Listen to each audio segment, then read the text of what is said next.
Welcome back to Conspiracy Cats. Now, in my time on YouTube, I've obviously had the opportunity to speak one-on-one with flat earthers and other science deniers, and they have never ever failed to impress me with the sheer lengths they will go to avoid any sort of scientific education whatsoever. Like the time I spoke to Nathan Thompson, the leader of the biggest flat earth group on Facebook, and he couldn't use simple high school trigonometry to figure out the length of a side of a triangle because the lengths were given to him in kilometres and not miles.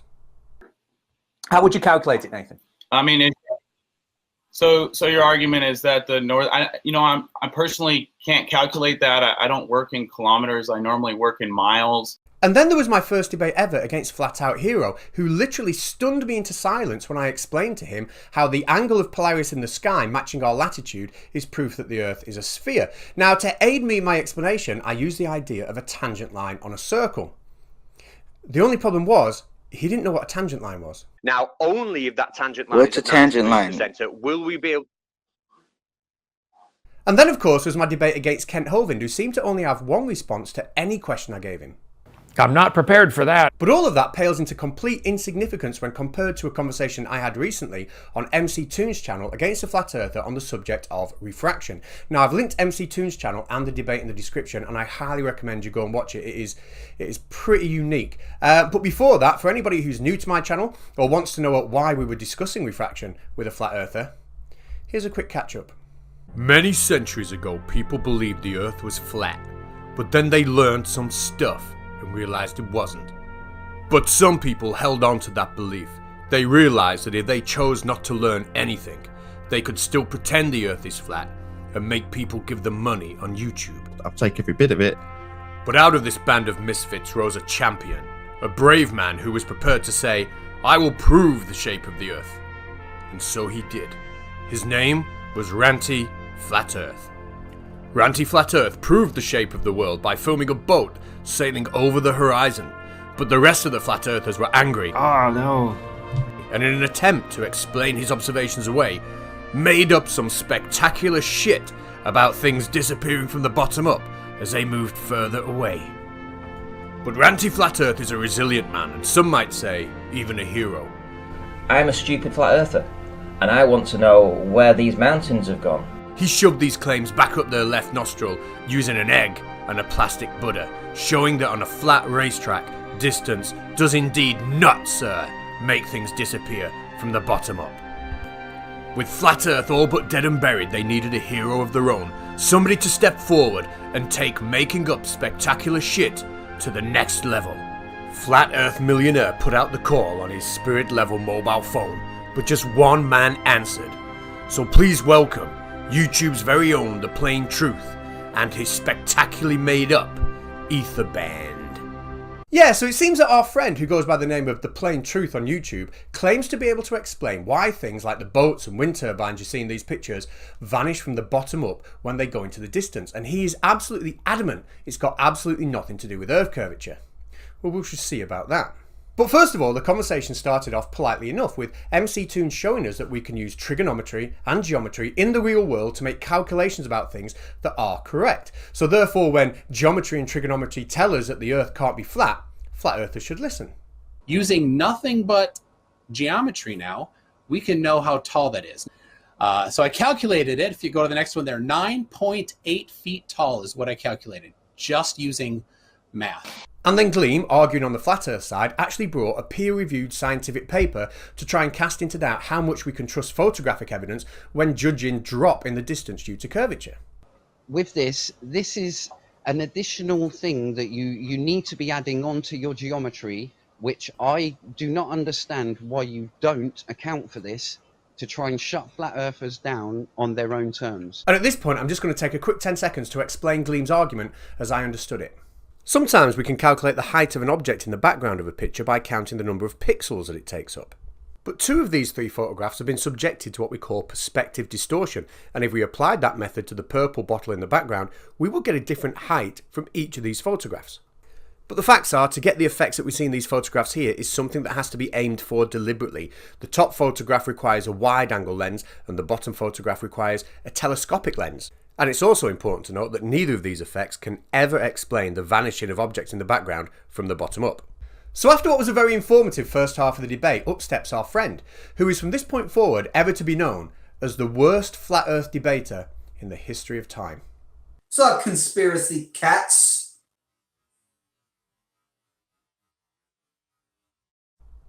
Wow. Look, number one, you know it freaks me out when you do that, and number two, you are just going to have to live with it. This guy is even worse at debating flat earth than you are. It's just the way it is.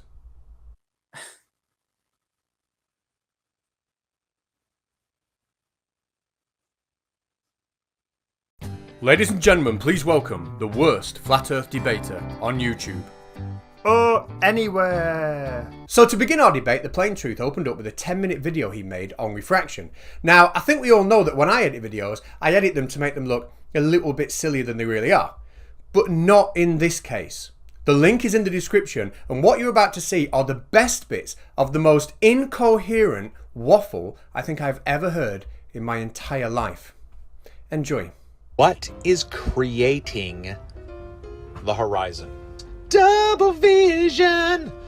Think about that, please. The sky can be miraged. What does that mean? What does that mean? Hot air rises. I thought the dense air was at the bottom, the hot air was above, but these layers are mixing now? So that's interesting. Blah, blah, blah. A negative and a positive cancel each other out. This has no meaning. Boats are always obstructed 100% by the effects of the aether band. Everybody drink.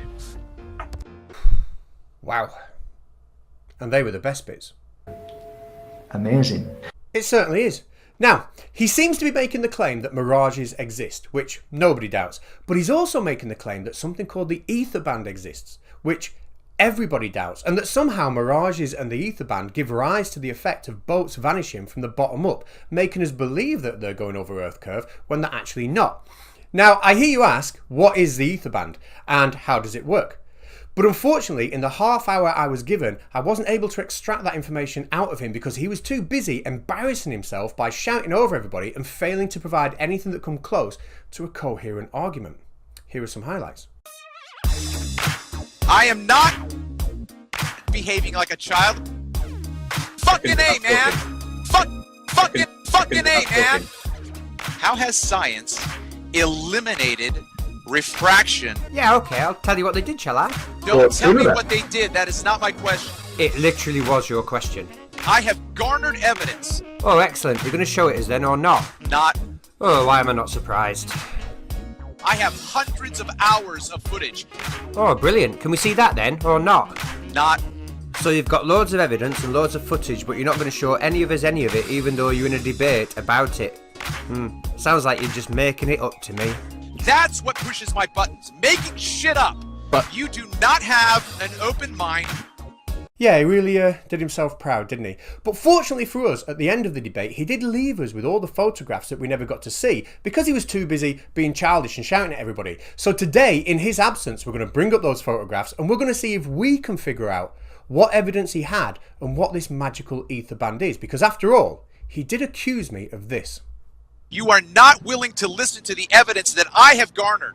I have garnered evidence.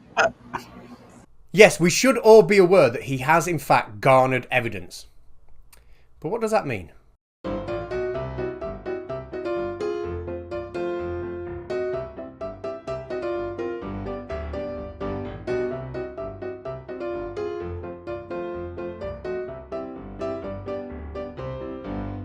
So anyway, we're going to look at his evidence and then I'm going to need a hero, a globe hero, a warrior, a true genius to come forward and debunk it all for us. Now, if only I knew one. Ranty, of course you are my absolute hero. Will you come back later on and destroy the aether band, please? Absolutely can't wait.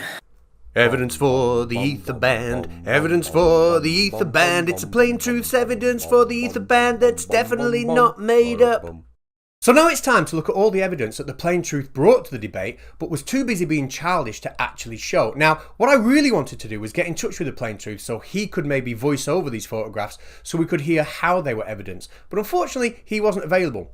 So I had to get the cat to do it for me. Okay, this is my first photograph, and what you'll see that this is clear evidence that I have learnt how to overlay text onto a photograph. And this photograph here is clear evidence that when I actually need to overlay text on a photograph to explain what it's showing, I forgot how to do it. And this photograph... Oh no, that one shouldn't be there. I was just practicing my artwork. Next. I sent this one in as well to show that it's evidence that we know how mirages are made. Yeah.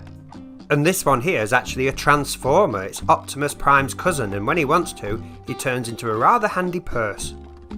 Now these next few you're about to see are all photographs that are examples of mirages that form something that looks completely different to a perfectly defined horizon. So in other words, they debunk my own argument for me. So as what I suppose was inevitable, all the evidence the plain truth brought to the debate was the fact that he could take photographs of things we already know exist, like mirages. And had he behaved like an adult and we could have had a conversation, I truly believe that this is how the debate could have gone. Okay, so here we have 4 pictures, and what I'd like to do is ask you just 2 questions. Firstly, which is the odd one out? And secondly, why? Yeah, yep, great. I appreciate those 2 questions. I'll try to be as succinct as possible. Okay, thank you, sir, and I appreciate that. So, as succinctly as possible, which of these is the odd one out? Fucking A, man! No, it's not A. Do you want to try again? Fucking A! No, it's still not A. Try again. You, sir, are a dogmatic scientific priest, okay? Well, thank you very much. I do try, but the correct answer here is D. You see, A, B, and C are all what mirages look like. A does not look like a perfectly defined horizon that is hiding a boat from the bottom up. Yes, it does! Yes, it does! Well, now you're just acting like a child. I am not behaving like a child. Okay, now 3 of these photographs show obstruction that has got nothing to do with the mirage. They all show a perfectly defined horizon. What I'm asking you to do is identify the odd one out, which is caused by a mirage. Fucking A, man!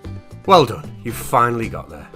And as if to try and prove my point for me, just earlier this week, Ranty Flat Earth made this community post right here, in which he showed this photograph showing us yet again that distance and refraction have absolutely no role whatsoever in making things vanish from the bottom up.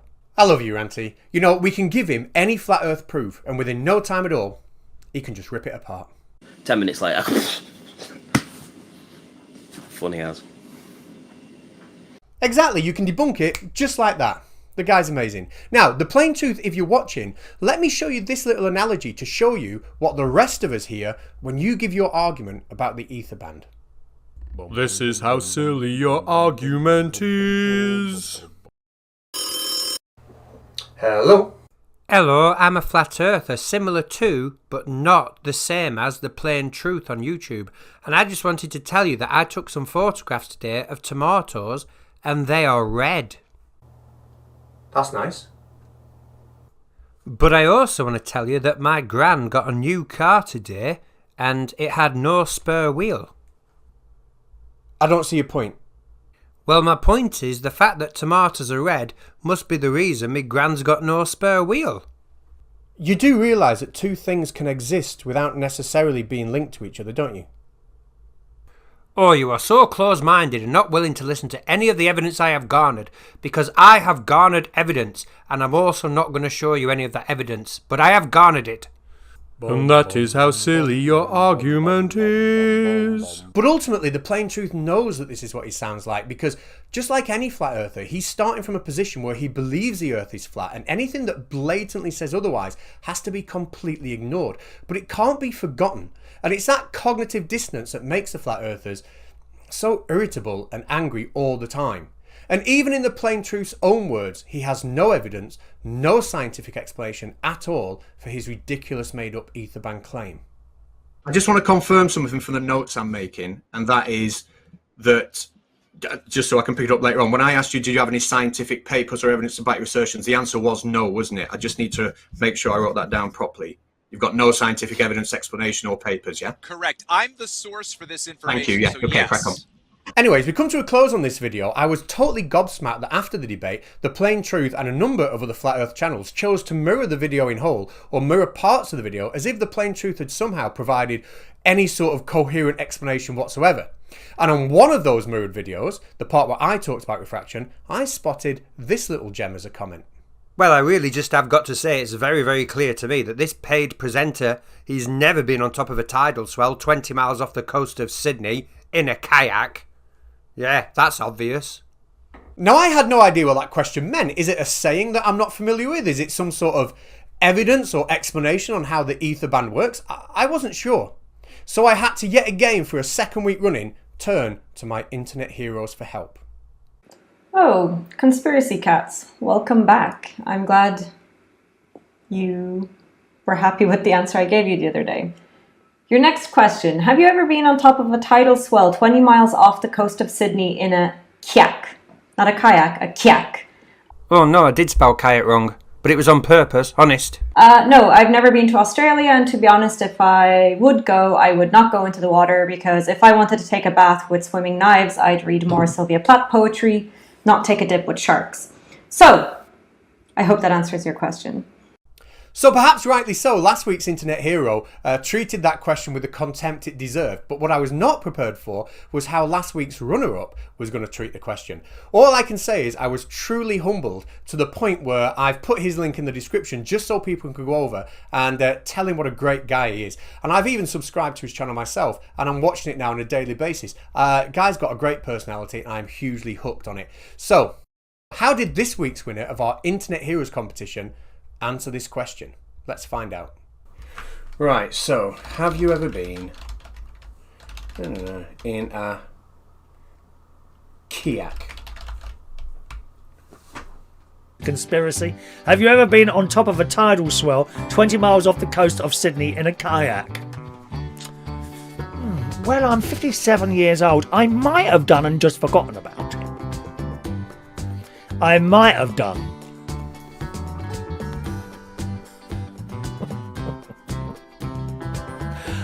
Is that a nice thing to do, Mr. Conspiracy Cats?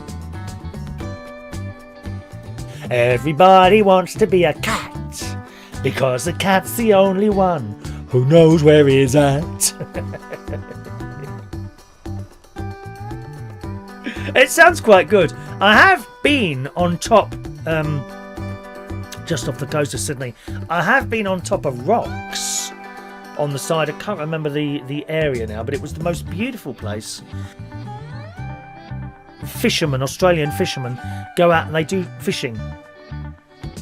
And they stand on these rocks and the tide is swelling like that. Not waves.